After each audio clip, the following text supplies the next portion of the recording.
मेरी जिंदगी मामूली लड़कियों से बहुत अलग थी। ये शायद मुझे ऐसा लगता था क्योंकि मैं अपनी जिंदगी से बहुत तंग आ गई थी। जब मेरे माता पिता जिंदा थे तब मेरी जिंदगी बहुत आसान थी, मगर उनके मरने के बाद तो जैसे मेरी पूरी दुनिया ही बदल कर रह गई थी। मेरे पिता तो पहले ही इस दुनिया से जा चुके थे और अब मैं अपनी शादीशुदा मौसी के घर पर रहती थी। मेरे पिता के रिश्तेदार दूसरे शहर में रहते थे और उनके यहाँ जाना मेरे लिए कोई आसान बात नहीं थी। मेरे पिता के जाने के बाद मेरी माँ ने मेरी परवरिश की थी। वो पढ़ी लिखी थी और टीचर की नौकरी किया करती थी। मेरी नानी नहीं थी और ना ही मेरी माँ का कोई भाई था। नानी के गुजर जाने के बाद माँ ने मौसी को अपने घर में रख लिया था। मेरी माँ स्कूल में टीचर की नौकरी करती थी और घर में भी बच्चों को ट्यूशन दिया करती थी। उन्होंने फैसला किया था कि वो अपनी बहन को अपनी औलाद की तरह पालेंगी। मौसी बहुत अच्छी थी, लेकिन फिर उनकी शादी माँ ने एक अमीर परिवार में करवा दी। मौसी तो अपने घर में खुश रहने लगी, लेकिन जब मेरी माँ गुजर गई तो मैं अनाथ हो गई। सबको पता था कि इस शहर में मेरी मौसी ही मेरा एकमात्र सहारा है। उस समय मेरी उम्र 13 साल थी, इसलिए मेरी जिम्मेदारी मौसी को दे दी गई। मैं अपना बोरिया बिस्तर बांधकर मौसी के घर आ गई, लेकिन मैंने नोटिस किया कि जब से मैं उनके घर आई थी, वो मेरे आने से बिल्कुल भी खुश नहीं थी। उनके पति तो मुझसे काफी बुरा भला कहते थे। मौसी भी अब पहले जैसी नहीं रही।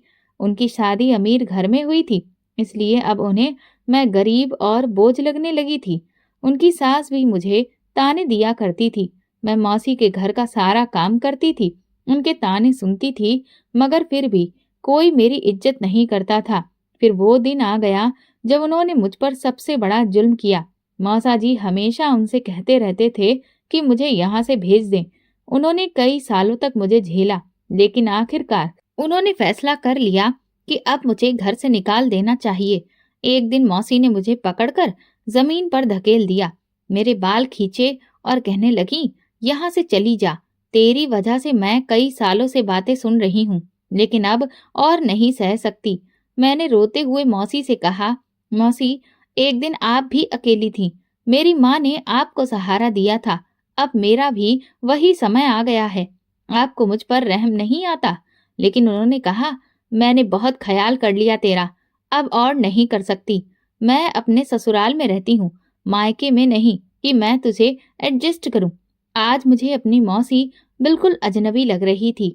उन्होंने मुझे जबरदस्ती पकड़ा और मेरे बालों पर उस तरह चला दिया। मेरे लंबे काले बाल जमीन पर थे। मौसी बोली, अब देखती हूँ तुझे कौन अपनाएगा। बहुत जवान चल रही थी तेरी। इसके बाद उन्होंने मुझे घर से बाहर धकेल दिया। मोहल्ले के लोग इकट्ठा हो गए और मेरा मजाक उड़ाने लगे और बोले, ये तो अब कहीं की नहीं रही, इसका हाथ अब कोई नहीं थामेगा, ये तो पागल लग रही है। मैं वहां से उसी हालत में भागती चली गई। रोते रोते मैं एक वीरान रेलवे ट्रैक पर पहुंची। आसपास पूरा जंगल का इलाका था। मैंने सोचा कि अब मैं कहाँ जाऊंगी, कौन मुझे सहारा देगा। मेरी उम्र अब 18 साल हो गई थी। इतने सालों तक मैंने मौसी के घर रहकर उनकी खुशी के लिए हर मुमकिन कोशिश की थी, मगर आखिरकार उन्होंने मुझे ठुकरा दिया। मैंने एक गहरी सांस ली और आगे बढ़कर ट्रैक पर लेट गई और आंखें बंद कर ली। ट्रेन की आवाज साफ सुनाई दे रही थी। धीरे धीरे ट्रेन की आवाज मेरे करीब आ रही थी। जैसे ही मुझे लगा कि अब ट्रेन मेरे ऊपर से गुजर जाएगी कि अचानक किसी ने मेरा हाथ पकड़कर मुझे कसकर खींचा। इतनी कसकर कि मैं उसके साथ जमीन पर घिसट कर गिर गई। मुझे कुछ जगहों पर खरोंचें भी आ गई थी। मेरी आंख खुली तो सामने देखा, एक बहुत सुंदर जवान लड़की थी जिसके लंबे घने बाल थे। उसने ही मुझे ट्रैक से खींच लिया था। उसने कहा, क्या करने जा रही थी तुम? मैंने रोते हुए उसे अपनी कहानी सुनाई और कहा, तुमने मुझे क्यों बचाया? अब मेरी जिंदगी का कोई मतलब ही नहीं। उसने कहा, तो तुम बेसहारा हो, चलो मेरे साथ। मैं हैरान थी, ना मैं उसे जानती थी ना वो मुझे, मगर उसकी आवाज में ऐसी ताकत थी कि मैं इनकार नहीं कर सकी और उसके साथ चल दी। वो मुझे अपने घर ले गई, एक छोटा लेकिन मजबूत सा घर।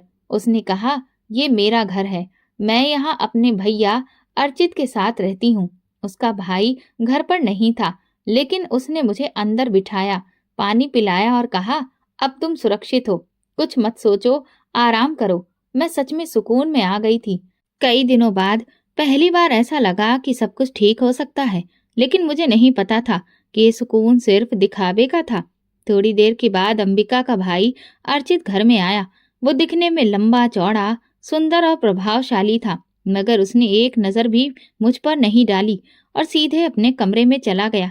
अंबिका ने बताया, ये मेरे भैया हैं, मुझसे 3 साल बड़े हैं।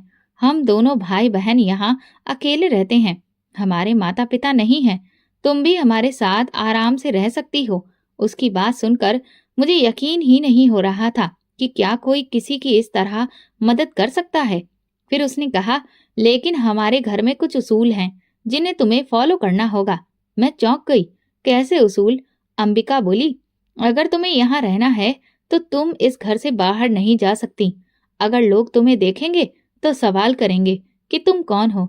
हम किसी को ये नहीं समझा सकते कि हमने तुम्हारी मदद की है। मेरे पास कोई और रास्ता नहीं था। मैं मौसी के घर भी नहीं जा सकती थी, सड़क पर भी नहीं रह सकती थी, और इस वक्त मेरी जिंदगी बचाना मेरे लिए सबसे जरूरी था। इसलिए मैंने यहाँ रुकने का फैसला किया।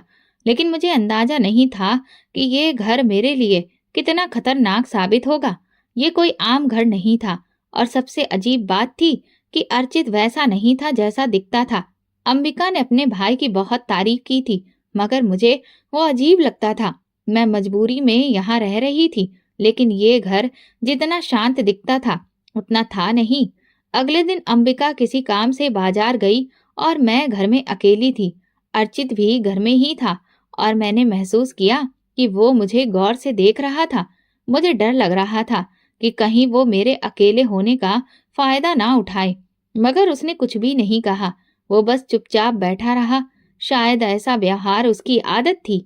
मैं ऊपर वाले से प्रार्थना करती रही कि मेरी जिंदगी में सब कुछ ठीक हो जाए। धीरे धीरे मैं इस घर को समझने लगी। ये पुराना लेकिन मजबूत मकान था। लंबा आंगन, ऊंची छतें, लकड़ी के भारी दरवाजे और दीवारों पर पुरानी पेंटिंग्स। लेकिन इस घर के अंदर का माहौल रहस्य में डूबा हुआ था। सबसे पहली अजीब बात ये थी कि अर्चित ज्यादातर समय घर से बाहर रहता था। कभी कभी तो वो सारी रात भी बाहर बिता देता था। उसे इस बात की फिक्र होनी चाहिए थी कि घर में उसकी जवान बहन अकेली रहती है, या फिर उसने अपनी बहन को मुझ जैसी अनजान लड़की के हवाले छोड़ दिया था। एक दिन मैंने हिम्मत करके अंबिका से पूछा, तुम्हारे भाई कहाँ जाते हैं? उन्हें तुम्हारी चिंता नहीं होती? मेरे इस सवाल पर वो चौंक गई। फिर कुछ देर सोचने के बाद बोली, वे नौकरी करते हैं। उनकी दिन रात दोनों शिफ्ट की ड्यूटी होती है, इसीलिए वो बिजी रहते हैं। मैंने पूछा, कैसी नौकरी? वो पहले थोड़ी हिचकिचाई, फिर फौरन बोली, मेरे भैया बॉडीगार्ड हैं, लोगों की सुरक्षा करते हैं। ये जवाब मेरे सवालों को कम करने के बजाय और ज्यादा बढ़ा रहा था, क्योंकि अर्चित का स्वभाव किसी भी बॉडीगार्ड के जैसा नहीं लगता था। इस घर में एक कमरा था जो हमेशा बंद रहता था। मैंने कई बार उसे खोलने की कोशिश की, मगर वो हमेशा लॉक रहता था। एक दिन जब अर्चित घर में नहीं था तो मैंने फिर अंबिका से पूछा, ये कमरा किसका है? उसके चेहरे पर एक डर की लकीर उभर आई। उसने सख्त लहजे में कहा, तुम्हें इस कमरे से कोई ताल्लुक नहीं रखना चाहिए और तुम वहां जाना भी मत। उसकी आवाज इतनी सख्त थी कि मैं कुछ और पूछने की हिम्मत ही नहीं कर सकी। लेकिन अब मेरा शक और बढ़ चुका था। रात को जब अंबिका और अर्चित सो जाते तो कभी कभी मुझे उस बंद कमरे से धीमी धीमी आवाजें सुनाई देती। एक रात जब मैं अपने बिस्तर पर लेटी थी तो अचानक मुझे ऐसा लगा जैसे बाहर कोई है। मैंने धीरे से दरवाजा खोला और आंगन में झांका, मगर वहां पर तो कोई भी नहीं था। लेकिन तभी मैंने देखा कि बंद कमरे के दरवाजे के पीछे हल्की रोशनी झिलमिला रही थी। मेरा दिल तेजी से धड़कने लगा। ये रोशनी वहां कैसे आई? क्या कोई अंदर था? मैं धीरे धीरे दरवाजे के करीब गई और कान लगाकर सुना।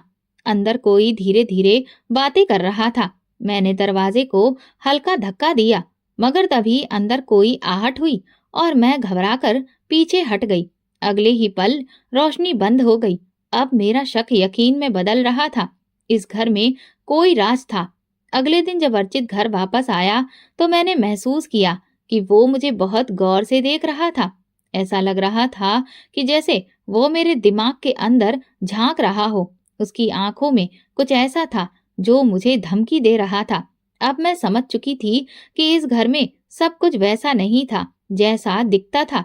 यहाँ कुछ छुपाया जा रहा था और ये रहस्य अर्चित और अंबिका दोनों ही जानते थे।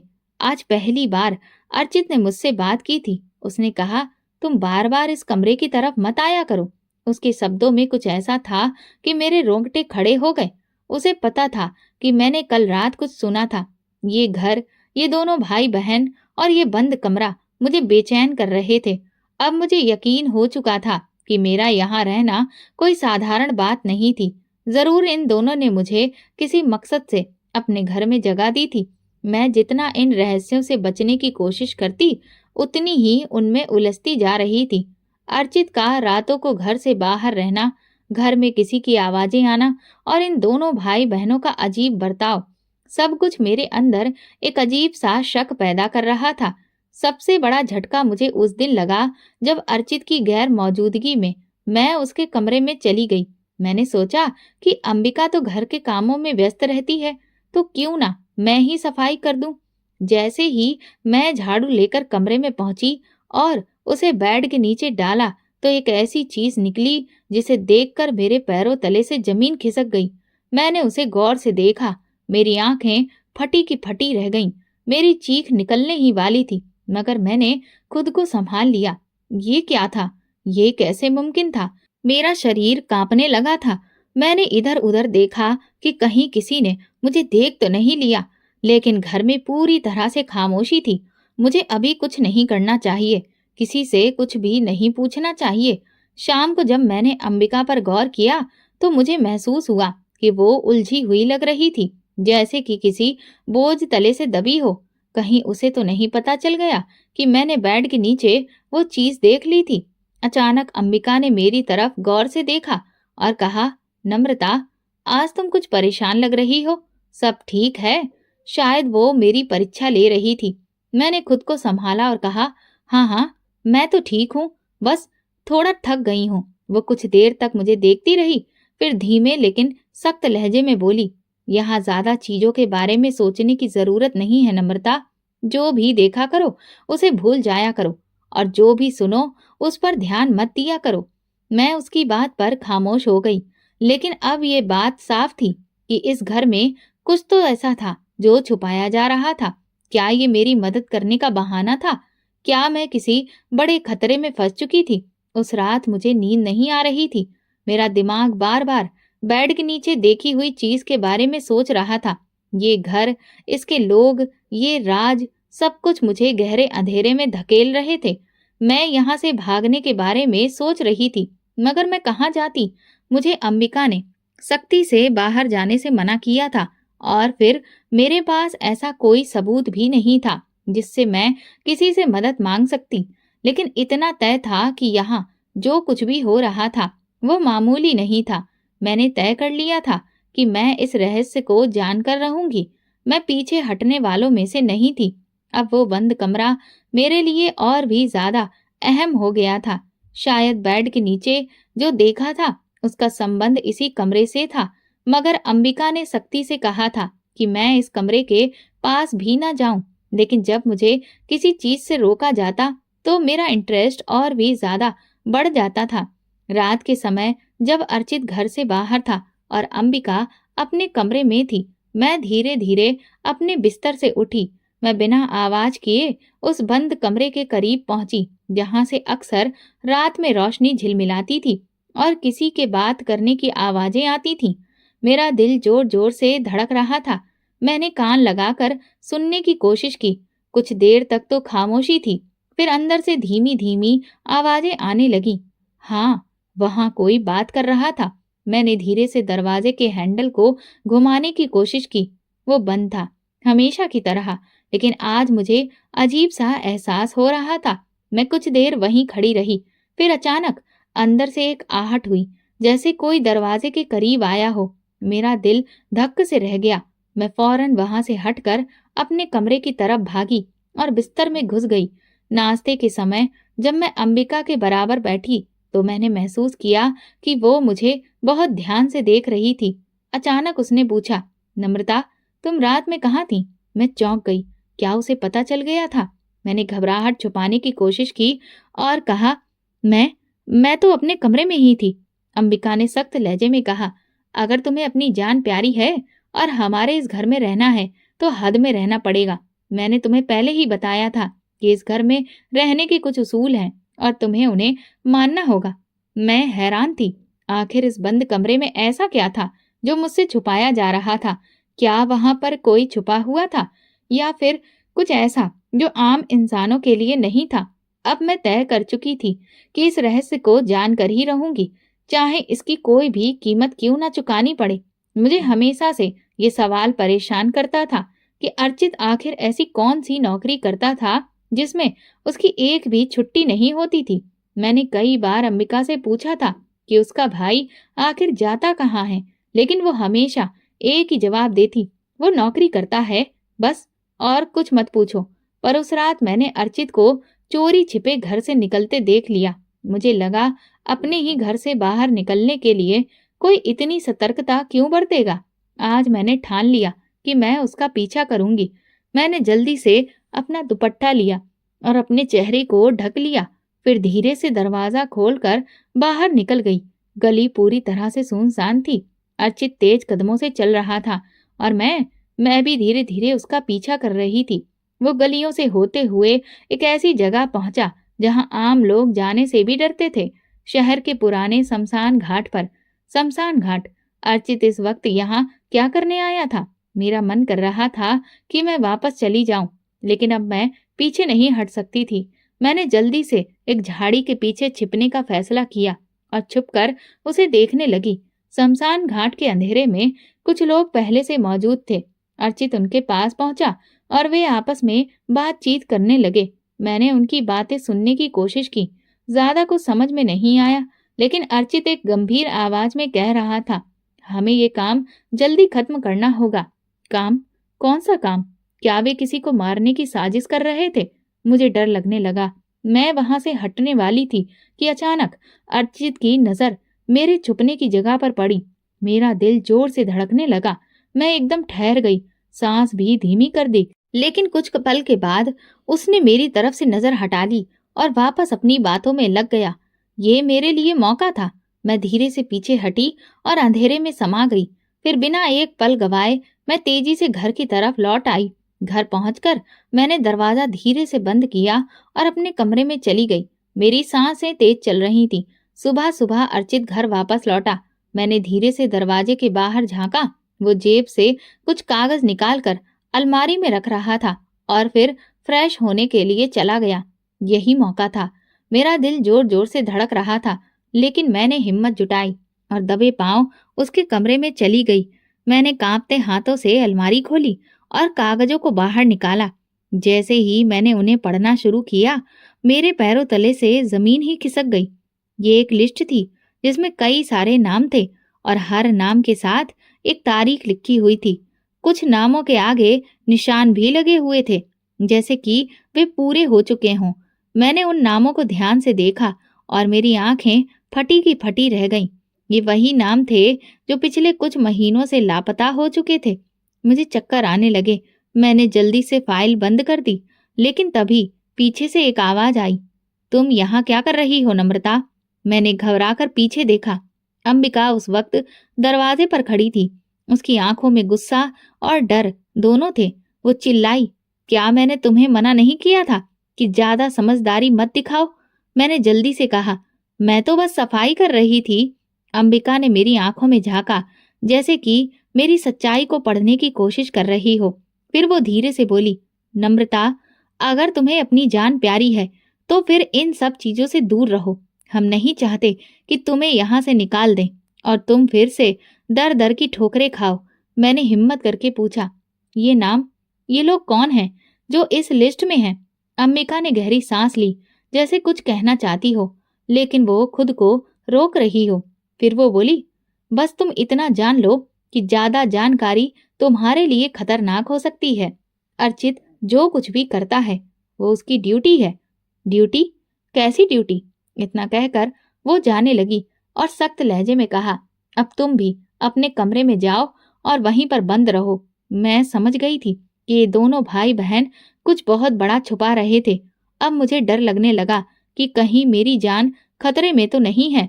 ये बात अब साफ हो चुकी थी कि मैं एक ऐसे खेल का हिस्सा थी जिसे मैं समझ भी नहीं पा रही थी, और अगर मैंने कोई गलती की तो फिर इसकी कीमत मेरी अपनी जान भी हो सकती थी। ये घर, ये लिस्ट, शमशान घाट की मुलाकात और वो बंद कमरा, सब किसी न किसी तरह आपस में जुड़े हुए थे। लेकिन सबसे डरावनी बात ये थी कि मैं उनके राज के बहुत करीब पहुंच चुकी थी, और शायद ये मेरे लिए जानलेवा साबित हो सकता था। मैंने अर्चित के कमरे में जो लिस्ट देखी थी वो मामूली नहीं थी।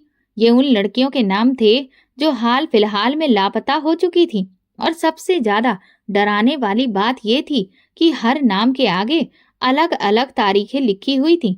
कुछ तारीखें बीत चुकी थी और कुछ आने वाली थी। क्या इन नामों के आगे निशान लगाने का मतलब था कि ये लड़कियां मर चुकी थीं? मेरा दिमाग काम करना बंद कर चुका था। अम्बिका बार बार मुझे चेतावनी दे रही थी, तुम यहाँ पर जो कुछ भी देख रही हो उस पर विश्वास मत करो। कुछ राज ऐसे होते हैं जिन्हें जानने का मतलब होता है मौत। मैंने जब अंबिका से उस बंद कमरे के बारे में पूछा तो फिर उसके चेहरे का रंग ही उड़ गया।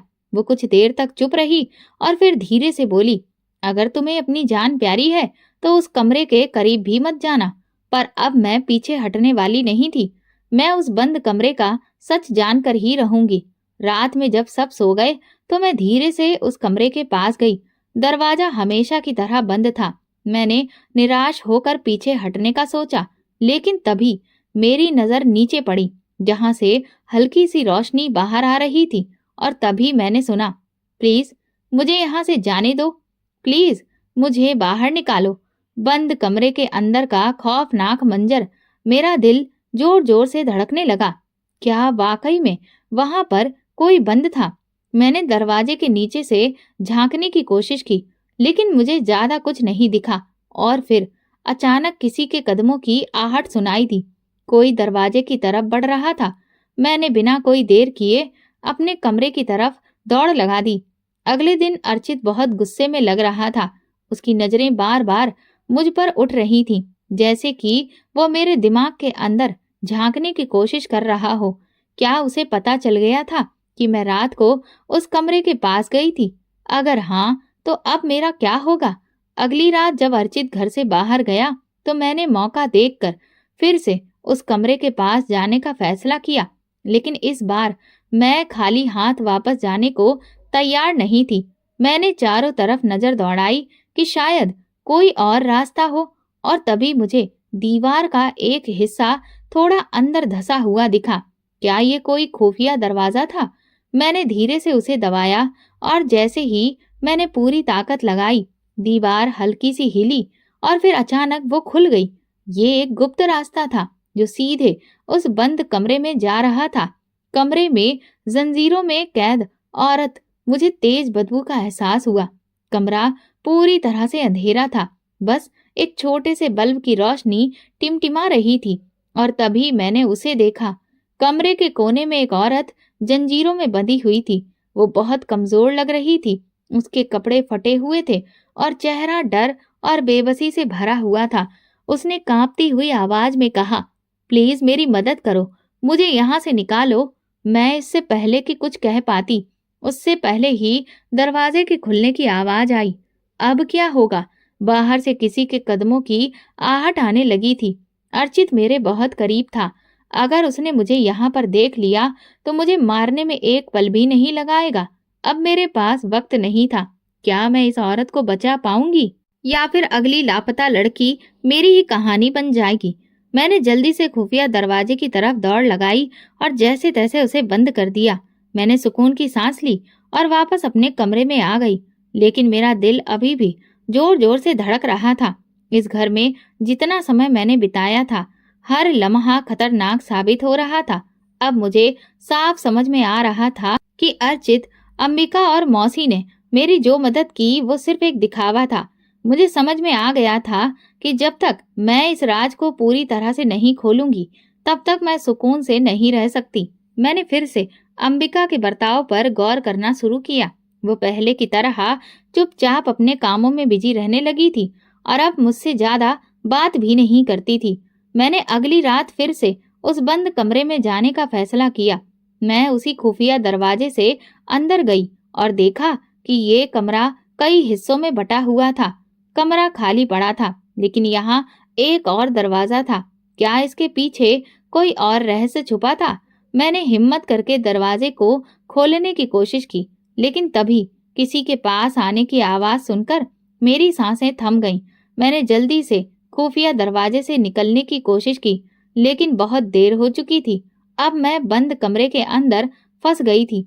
अगर अर्चित को जरा भी शक हो गया कि मैं यहाँ पर हूँ, तो फिर मेरा अंजाम बहुत बुरा हो सकता था। मैंने एक पुरानी अलमारी के पीछे छिपने की कोशिश की।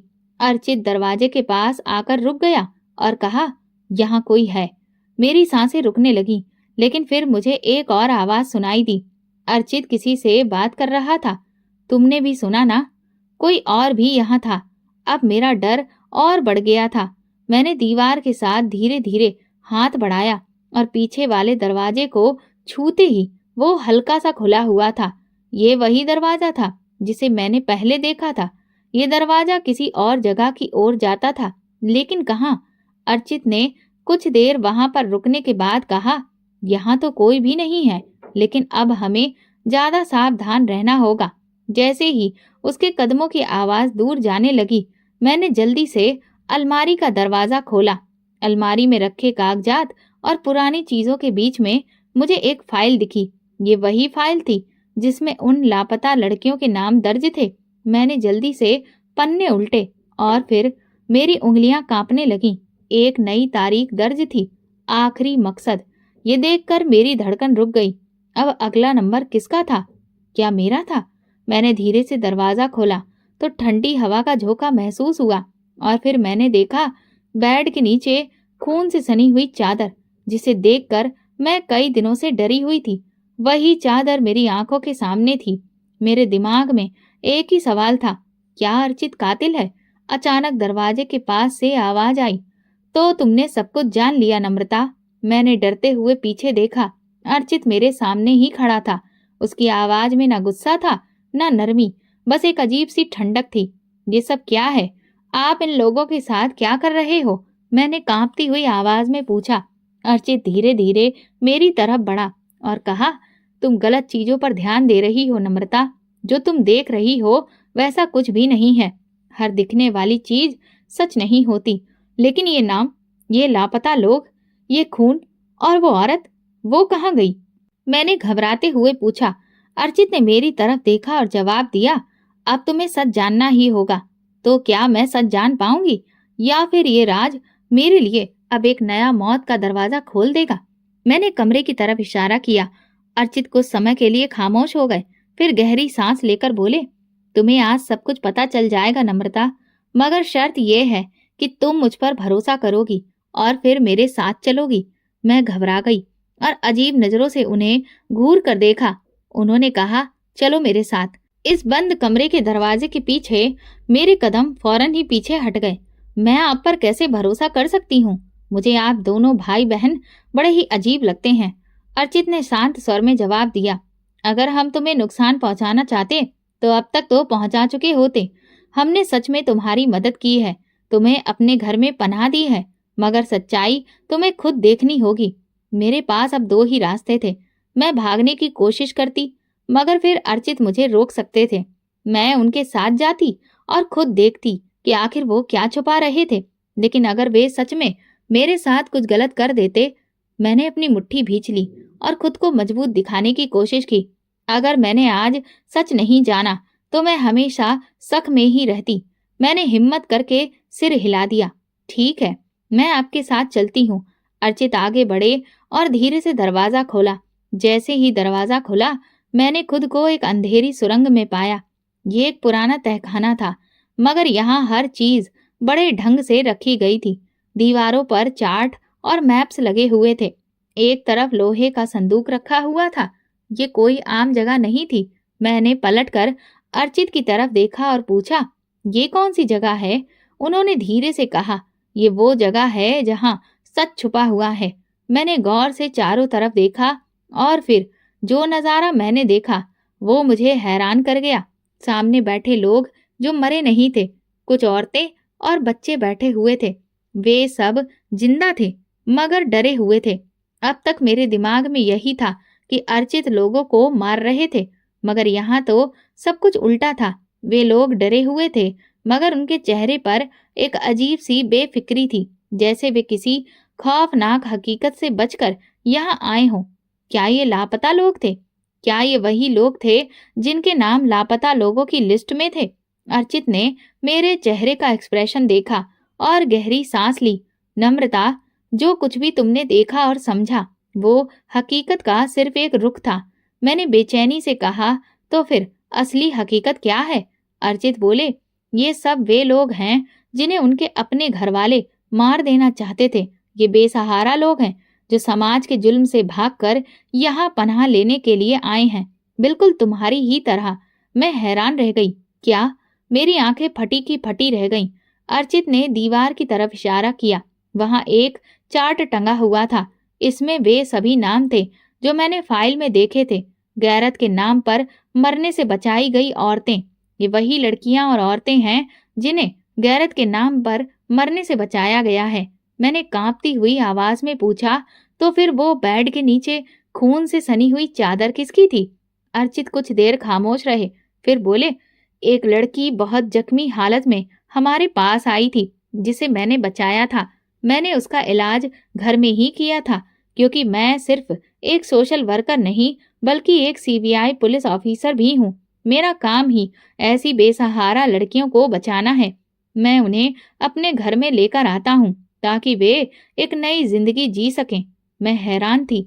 अंबिका ने भी इस राज को कई सालों से छुपाया हुआ है। हम इन औरतों के रिश्तेदारों को सजा दिलवा सकते थे, लेकिन सजा से कुछ नहीं होता, क्योंकि ये समाज उन्हें फिर भी अपनाएगा नहीं। अगर ये वापस बाहर गईं तो उनके घर वाले इन्हें फिर मार डालेंगे। मैंने डरते हुए पूछा, लेकिन आप शमशान घाट क्यों जाते थे?